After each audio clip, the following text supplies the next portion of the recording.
I appreciate this opportunity to brief you all on an issue that I believe is important for the Jewish people and for the State of Israel, and that is securing rights for Jews displaced from Arab countries. And I do so with full appreciation and respect for Mr. Serge Verdugo, who is here representing the Jewish community of Morocco, and Flo Kaufman, and I saw before Roger Kukierman and Michal Shlenov and others who have exuded leadership on this issue both in Europe and elsewhere.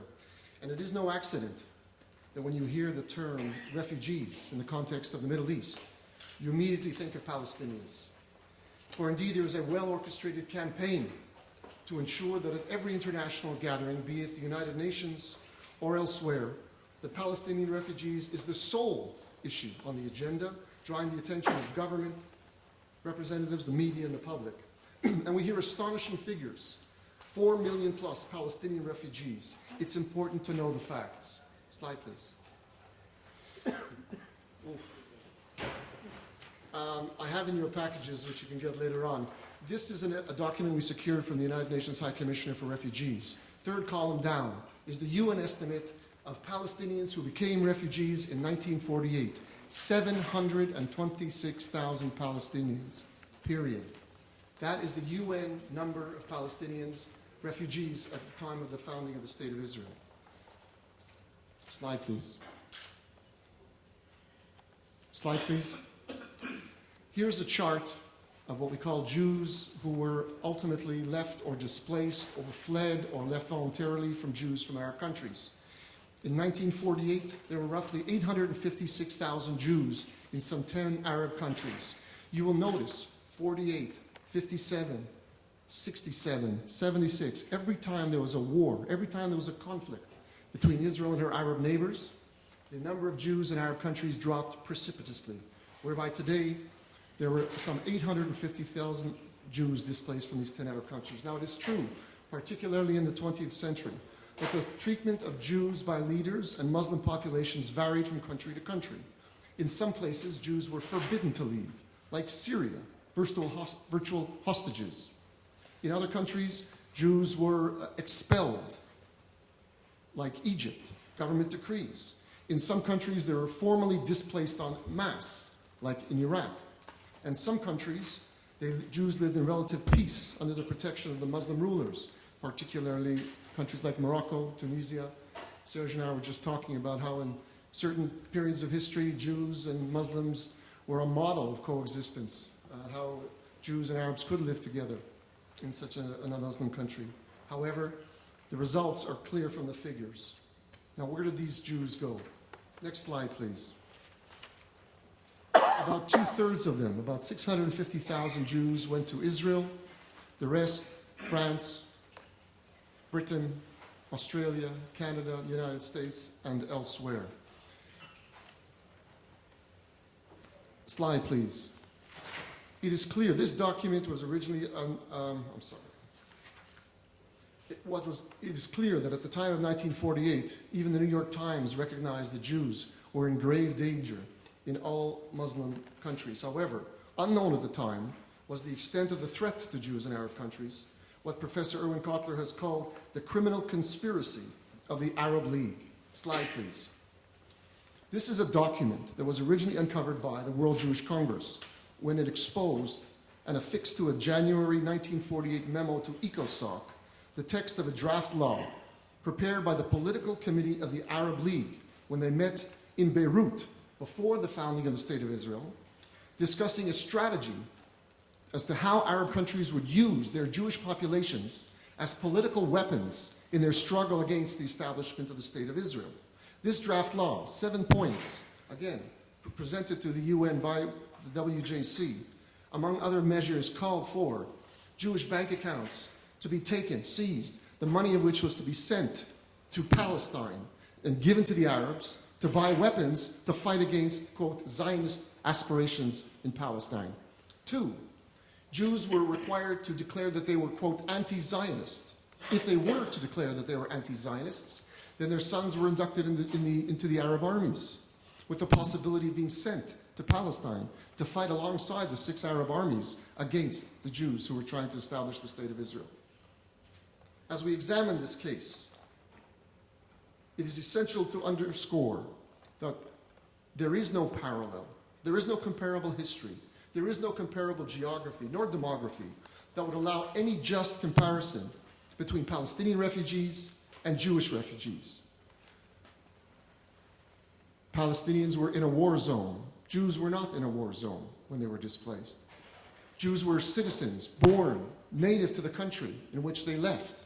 Palestinians were never citizens of the State of Israel. The list of differences is extensive. However, and also there's a fundamental distinction that must be made between both these cases, which we must underscore at every single juxtaposition, at every opportunity, and namely, that the State of Israel, newly established, even though under attack from 6 Arab armies, with scant resources, opened her doors to over 650,000 Jews fleeing from Arab countries, granted them citizenship, and tried as best she could, under very difficult circumstances, to absorb them into Israeli society.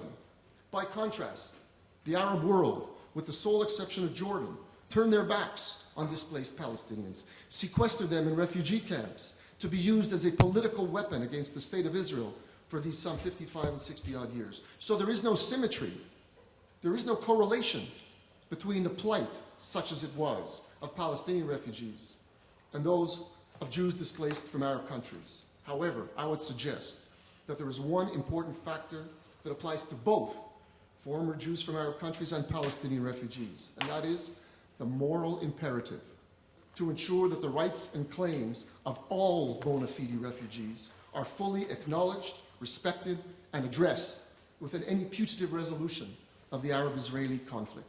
Now the question is, were Jews displaced from Arab countries refugees? When we first went to the State Department, that's the first question they asked us. What makes you think they were refugees? They went to Israel, they were absorbed by other countries. They were not refugees. It is true that the narrative, the Jews came to Israel to fulfill Zionist aspirations, to build a home and live a life in the homeland of the Jewish people in Israel. That is true. But that does not negate the fact that Jews were considered bona fide refugees under international law by the international community. Next slide, please. On 2 separate occasions, the High Commissioner for Refugees declared that Jews leaving Arab countries were indeed refugees under international law, subject to the full protection of the international community. The first time in 1957 with respect to Jews leaving Egypt, and the second time in 1967 with respect to Jews leaving countries in all of the North African area. So there is a strong, clear, definitive statement by the international community, notwithstanding our Zionist narrative, that those Jews fleeing Arab countries were indeed bona fide refugees, subject to the full protection and rights extant today. And by the way, there is no statute of limitations on the rights of refugees. If they had bank accounts, if they had pensions, over time you do not lose your rights to those assets. Therefore, Jewish refugees still have rights today under international law. And there is a strong legal basis to assert rights for Jewish refugees from Arab countries. Next slide, please. Everyone has heard of Resolution 242. 242 calls for, quote, just solution of the refugee problem. Doesn't say Arab refugee problem. Doesn't say Palestinian refugee problem. It says the refugee problem. Unbeknownst to many, and the Palestinians assert this, Resolution 242, as the basis for negotiations, as the basis for rights of Palestinian refugees under international law. Unbeknownst to many is that on November 16, 1967, the United Kingdom submitted this resolution, 242, the first draft, which called for just solution of the refugee problem. That same day, the Soviet Union submitted a second resolution, 242, which would have called for, quote, just solution of the Palestinian refugee problem. 2 refugee resolutions on the table. The United Nations took a vote. They adopted the UK resolution. They refused to adopt the Soviet resolution, thereby signaling the international community's intention not to restrict a just solution of the refugee problem only to Palestinians. And in fact, this interpretation is confirmed by the memoirs of both Lord Carrington, Britain, and Arthur Goldberg, Judge Arthur Goldberg, both of whom were the co-sponsors of 242. both of whom who wrote in their memoirs that in fact 242 was left generic because indeed they were Jewish refugees, and they have rights as well. Every international multilateral agreement relates to both Jews and Palestinians. The Madrid Conference, everyone heard about the Multilateral Working Group on Refugees. Palestinians continue to assert that even today it refers to them. James Baker, 1992, in Moscow, when he first enunciated the mandate of the Multilateral Working Group on Refugees, stated, quote, "This refugee group will consider practical ways of improving the lot of people throughout the region who have been displaced from their homes." Not Palestinians. All people displaced throughout their homes. The roadmap, still cited today by the EU, by the Quartet, by others, as the benchmarks from which we now will move forward towards a peace process. Phase 3 of the roadmap says there must be, quote, "an agreed, just, fair, and realistic solution to the refugee issue." It doesn't say Palestinian refugee issue. Every single reference to the refugee issue in multilateral affairs and even in bilateral Israeli agreements, the Israeli-Egyptian peace treaty, the Israeli-Jordanian peace treaty, even every single agreement between Israel and Palestinian Authority talks about the refugees. No specific reference, only to Palestinians. I have in folders that gives you a greater detail some of these legal bases for the rights of Jewish refugees. Moreover, slide please, political recognition is accrued to the rights of Jewish refugees. After the first Camp David, Jimmy Carter, known not quite as a friend to Israel, however, he did state that obviously they were Jewish refugees and they have rights too. President Clinton's famous statement after Camp David II about the rights of Jewish refugees. And most recently, Canadian Prime Minister Paul Martin declared his support for the recognition of rights for Jewish refugees. So in reality, and under international law, there were two populations of refugees. Yet there was a fundamental inequality in the treatment of the United Nations and its agencies to these two populations of refugees. Slide, please.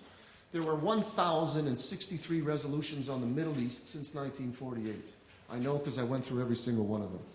Of those 1,063 resolutions, 167 of those resolutions deal only and specifically with Palestinian refugees. There is not one resolution or even a reference in any resolution to rights of Jews displaced from Arab countries. 13 agencies were either mandated or created specifically to provide services and to provide protection and relief to Palestinian refugees. One agency was mandated to deal with Jewish refugees. That was the United Nations High Commissioner for Refugees. They did not deal with protection. They did not deal with resettlement. They only dealt with trying to recoup assets, which was one of their mandates. And unfortunately, they did not do a very good job with that as well. But we cannot say anything other than the UNHCR did have, as a mandate, Jewish refugees from Arab countries. The budget for UNRWA is $500 million a year. Since 1948, there have been tens of billions of dollars spent, previous slide, tens of billions of dollars spent by the international community to maintain and sustain Palestinian refugees in refugee camps. I would have loved to find out that there was never any money spent on Jewish refugees, but I found out that that is not true. I found out that in 1957, the High Commissioner for Refugees took $35,000 out of his personal account, his personal refugee High Commissioner account, to provide for Jews fleeing from Egypt. But there were two provisos to the allocation of those funds. Number one, it was to be secret. He didn't want anybody to know. It was not recorded in the records. I found this in his personal correspondence to the JDC, the Joint, as a matter of fact. Number two, he eventually turned around and said it was a loan. And in fact, the Joint did pay it back.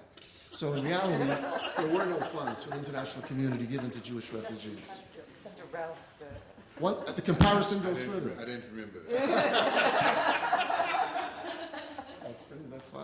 Next slide, please. Once again, the comparisons between Jewish refugees and Palestinian refugees are stark. UNRWA, with a mandate to now service today over what they call 4.6 million refugees, has 24,000 employees. The UNHCR, the High Commissioner for Refugees, with 32 million displaced people that they deal with, has only 6,000 people under its employ. 4 times as many people hired by UNRWA than the entire United Nations High Commissioner structure. The budget for UNRWA is $500 million to serve Palestinian refugees in 3 countries. And the budget for 110 countries serviced by the High Commissioner for Refugees is only $1.3 billion.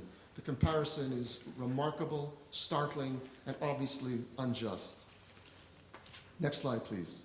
This fundamental inequity and to redress this historical injustice is what led to the creation of Justice for Jews from Arab countries. You're fine.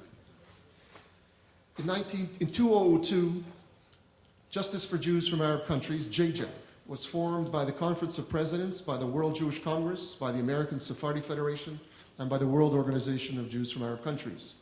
Today we work in partnership with the Anti-Defamation League, the American Jewish Committee, the American Jewish Congress, B'nai International, JCPA, the World Sephardic Congress, the veritable alphabet soup of the Jewish world. 77 organizations, many of whom around this table have at some point or other participated in programs of JJAC. Perhaps our most significant accomplishment, with the invaluable leadership provided by B'nai B'rith, was the adoption in April of 2008 by the United States Congress of Resolution 185, which granted first ever recognition to Jewish refugees from Arab countries. This sense of the Congress resolution now requires U.S. diplomats in all Middle East negotiations to refer to, quote, what the resolution calls multiple populations of refugees, with the specific injunction that henceforth any specific reference to, and I quote, any specific reference to Palestinian refugees must be matched by an explicit reference to Jewish refugees. That is now part of the United States negotiation position. It was until the recent election of President Obama. I'm not sure the language that he uses at this time, but I'm not sure it actually reflects what the spirit of Congress presented to him. However, our mandate is to follow that lead. Any explicit reference to Palestinians should be followed by an explicit reference to Jewish refugees, because in fact there were 2 populations of refugees. And for peace to be durable, both have to be addressed, both have to be on the table. JJAC has participated and testified before the UN Human Rights Council in Geneva. We had formal hearings in the British House of Lords, at the European Parliament in Brussels, in the Italian Parliament in Rome. We have made representations to ministers and members of Congress and parliaments in Canada, France, Belgium, and through our partners, Michael and others in Russia and the European Commission. Much has been done, but much more remains to be done. And that is why we hope the World Jewish Congress will adopt this issue as a matter of priority relating to its Israel advocacy work. And JJAC has been working in full cooperation with every successive Israeli government since the tenure of Yitzhak Rabin as Prime Minister. Slide, please. Our mandate is to ensure that justice for Jews from Arab countries assumes its rightful place on the international political agenda and their rights be secured as a matter of law and equity. Next slide, please. The Israeli cabinet and the Knesset have adopted 4 specific resolutions governing Israel's position on promoting rights for Jewish refugees. Let me make this clear. And we talked about the delegitimization of Israel, and that is why I believe that this issue is a very important weapon in our arsenal. By asserting rights, right now Palestinians have a virtual monopoly on the term Middle East refugees. By asserting rights for Jewish refugees, Israel can neutralize that exclusive monopoly the Palestinians have on this term, Middle East refugees. Number 2, Israel always stands alone, condemned by the world for their alleged mistreatment of Palestinian refugees. By asserting rights for Jews from Arab countries, Israel levels the playing field by holding accountable those Arab regimes for their ill treatment of Jews and the responsible for the mass displacement of their Jewish populations. And number 3, we hear claims by Ahmadinejad and others, that Israel is, quote, a bastard state made up of white Europeans, parachuted in from Europe, creating a Jewish state that is foreign to the region, and that's the cause of the problem in the region. Let us make the case. The case is Jews have been living in the North Africa, Middle East, and the Gulf for 2,500 years, 1,000 years before the advent of Islam. We are the indigenous people of the Middle East. And this is the narrative that must be returned to the table. Today, Israel is made up of 45% of Jews from Arab countries or their descendants. And that clearly negates as illogical and unjust any Palestinian claim of the right of return. Now, it is known that Prime Minister Bibi Netanyahu is in favor of raising this issue on the international arena. There have been some Israeli governments that have been less favorable, some more favorable. Let me state today that in our discussions with the Prime Minister's office and others, they are clear that they want JJAC to bring this issue to the public attention, particularly in Europe. In fact, Prime Minister Bibi Netanyahu, in his June 14th response to Obama's quote-unquote Cairo speech, referred to, quote, the hundreds of thousands of Jewish refugees who left their home and belongings in Arab countries. The Prime Minister himself has made that case publicly. More so, last Sunday, before I wrote the report for the World Jewish Congress, the Israeli cabinet adopted a resolution on how to move this issue to the international agenda. They are establishing a public advisory committee. It is a 3-page, one of the most comprehensive cabinet resolutions I have ever seen on this subject. And they have mandated a very prominent former cabinet minister to lead this public campaign, and it will be on the front burner of the agenda of the Israeli government. I have a number of policy recommendations for the WJC and others, but I'll leave those to the discussion period. Earlier, people said that they were depressed, and how do we move forward? This issue allows us to be proactive. This issue empowers us to underscore, on the basis of human rights law, that the first injustice was the mass violations of the human rights of Jews